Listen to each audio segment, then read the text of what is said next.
Assalamualaikum warahmatullahi wabarakatuh. Kali ini Mimin akan membahas cerita baru yang berjudul Memerankan Karakter Jahat Bermata Rubah. Untuk cerita ini menceritakan seorang pria yang bernama Lee Si-ho, dan selama 5 tahun dia terus memainkan game yang sangat dia sukai. Tapi ketika dia mendapatkan update terbaru dari game tersebut, dia sangat tidak menyukainya.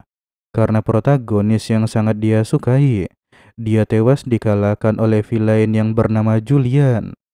Dan bagi kalian yang baru bergabung dengan channel ini, jangan lupa like, komen, share, dan juga aktifkan lonceng notifikasinya. Dan tidak perlu berlama-lama lagi, mari saja kita mulai ceritanya. Sesampainya di tujuan, lagi-lagi Julian mengagumi bangunan dari dunia ini. Dan tidak disangka, dia akan melihat istana kekaisaran dengan kedua matanya. Setting utama game ini, benua Rosenda, dikuasai oleh 3 negara kuat. Dan yang paling kuat, yaitu Kekaisaran Adratan, tempat Julian berada saat ini. Setelah Demon King Barbatos disegel, negara-negara yang sudah hancur digabungkan melalui sebuah monarki kuat dan membuat kumpulan negara itu menjadi negara yang adidaya. Dan bukti dari kekuatan itu sendiri, yaitu adalah istana kekaisaran yang megah ini. Melihat Julian yang tersenyum sendirian, itu membuat Razlot takut dan bertanya-tanya sebenarnya apa yang dipikirkan oleh pria tersebut. Karena normalnya, Julian tidak akan mau bertemu langsung dan selalu mengirimkan pelayannya untuk melapor kepada komandan. Bahkan kedatangan Julian ke sana seketika itu langsung menarik perhatian dari orang-orang di sekitar. Bahkan mereka bertanya-tanya, bukankah Julian itu sedang terluka, tapi kenapa sekarang dia ada di tempat ini? Dan mereka jadi berpikir, jika Julian kehilangan ingatannya, kemungkinan itu hanya rumor tak berdasar. Namun ada satu momen ketika Julian yang mengatakan jika dia sangat mengagumi istana kekaisaran. Akan tetapi, ada beberapa kata yang membuat Razlot bingung, karena apa yang dikatakan oleh Julian itu merupakan hal yang umum yang diketahui oleh anggota Sud Ace. Razlot malah jadi salah paham, dan dia berpikir jika saat ini Julian sedang mengetes dirinya. Karena dilihat dari ekspresi Julian yang sombong, Razlot jadi merasa apakah mungkin dirinya perlu mengikuti tes yang lain karena dirinya adalah pelayan pemula. Dan karena hal inilah, dia pun jadi semakin panik. Karena jika tidak bisa memandu dengan benar, Razlot takut dirinya akan dimasukkan dalam daftar orang gagal. Dan sekarang, cerita pun lewat ke beberapa saat kemudian. Setelah mereka tiba di tujuan, Razlot langsung bertanya apakah dirinya telah lulus dalam tes. Akan tetapi, Julian juga malah kebingungan. Dia menegaskan bahwa ini bukanlah sebuah tes, dan lagi pula, untuk apa dirinya menguji Razlot. Namun Razlot malah berpikir jika dirinya sudah memenuhi syarat untuk menjadi anggota Sud Ace, dan dia langsung berterima kasih kepada Julian dan sekaligus pamit dari tempat itu.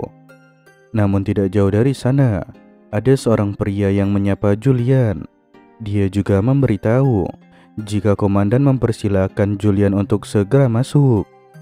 Komandan Orduen Baladir merupakan pewaris tunggal dari keluarga Baladir yang sudah hancur. Kekuatan dan kepemimpinannya itu sudah cukup hebat sehingga bisa mengamankan jabatan krusial seperti seorang komandan. Sud Ace yang hanya mengikuti keluarga kekaisaran hanya bisa disatukan dan dipimpin oleh dirinya. Sekarang aku jadi penasaran seperti apa karisma yang dia miliki. Setibanya dia di depan sebuah pintu, Julian langsung melaporkan jika dirinya telah tiba.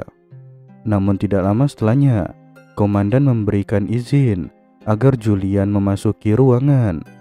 Dan wanita berambut putih ini, dia adalah Komandan Shoot Ace yang bernama Ordwin Balladeer. Julian, sudah lama kita tidak bertemu dan ku dengar kau terluka. Jadi bagaimana kondisimu saat ini? Namun Julian panik dan dia berkata di dalam hati, jadi dia Komandan Shoot Ace. Dia sosok yang hebat, tapi juga terlihat mungil. Aku memang ingat deskripsinya, jika dia itu bertubuh kecil, tapi siapa sangka jika dia akan sekecil ini. Namun Ordwin sudah mengerti apa yang dipikirkan oleh Julian. Sembari menunjuk ke arah pria itu, Ordwin juga mengatakan, jika Julian pasti ingin mengatakan, dirimu masih kecil seperti biasanya. Akan tetapi Julian panik dan menegaskan bahwa tidak mungkin dia ingin mengatakan hal seperti itu. Namun di sini dia juga terheran-heran bagaimana caranya Ordwin bisa membaca pikirannya. Tapi ketika Ordwin meminta Julian melaporkan bagaimana dengan lukanya saat ini, dan pada saat inilah Julian sangat kebingungan karena wanita yang ada di hadapannya ini, dia bukanlah orang yang bisa dianggap remeh. Dan karena hal itulah Julian sulit berbicara sembarangan. Dan kalau dia sampai mengacaukannya, bisa-bisa dirinya dijadikan tersangka. Akan tetapi, Lee mengambil keputusan yang salah. Dia mengira Julian masa lalu, dia pasti akan menunjukkan rasa hormat kepada komandannya. Dan berdasarkan dari hal itu, Julian yang sekarang, dia menunjukkan rasa hormatnya. Komandan, ku ucapkan terima kasih atas kekhawatiranmu. Tapi luka yang kuderita bukanlah luka kecil. Namun itu tidak cukup untuk menghalangi loyalitas yang kumiliki pada keluarga kekaisaran.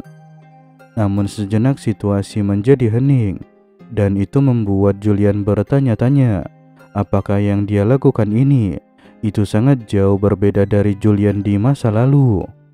Tapi untuk Ordwin, dia merasakan ada sesuatu yang janggal, dan dia pun langsung mendekati pria itu. Dia juga mengatakan, apakah memang Julian biasanya berbicara seperti ini? Dan sembari mengarahkan gagang pedang ke muka pria itu, Ordwin juga menegaskan bahwa Julian yang sekarang itu terasa seperti orang asing.